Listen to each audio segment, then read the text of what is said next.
Brad Garlinghouse. As many of you know, I don't often make videos like this, but then again, not every week has been like this one.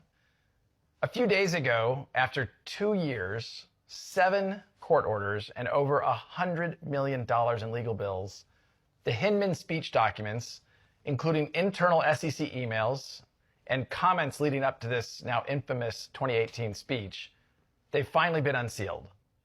HINMAN's speech created new factors to determine if a token becomes sufficiently decentralized to no longer be considered a security.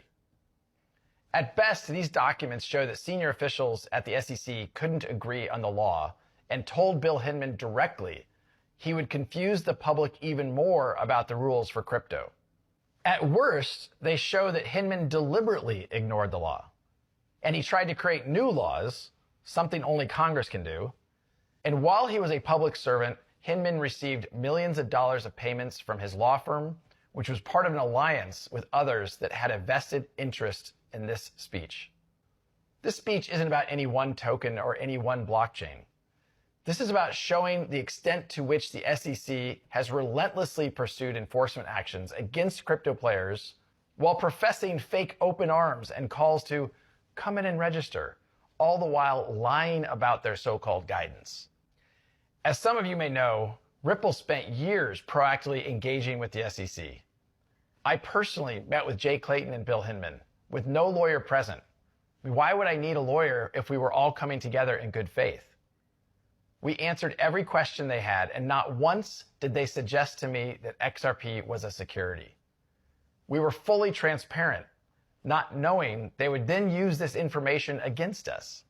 The SEC hit us with a surprise Wells notice saying they were considering suing us for breaking securities laws and still refused to provide specifics. To those that have recently been hit with their own Wells notices and lawsuits, this likely sounds all too familiar.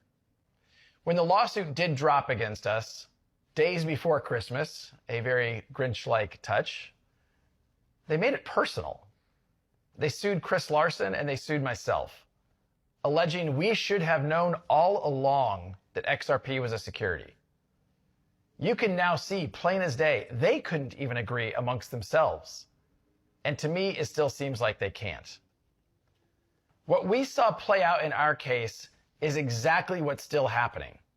The SEC is looking to kill crypto innovation in the United States, and its current chair, an unelected bureaucrat, I might add, is weaponizing the lack of regulatory clarity to exert jurisdiction over the entire crypto space. This is the definition of putting politics over people. It's the pursuit of power over sound policy. The SEC tried to bully us into acquiescing. Thankfully, we have had the resources to fight back. And now we can all see what they've fought so hard to hide.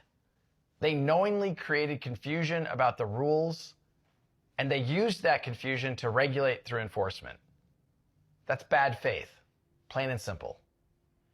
Ultimately, as our lawsuit comes to a close, for so many others, it's just starting. The fight for clarity has to continue.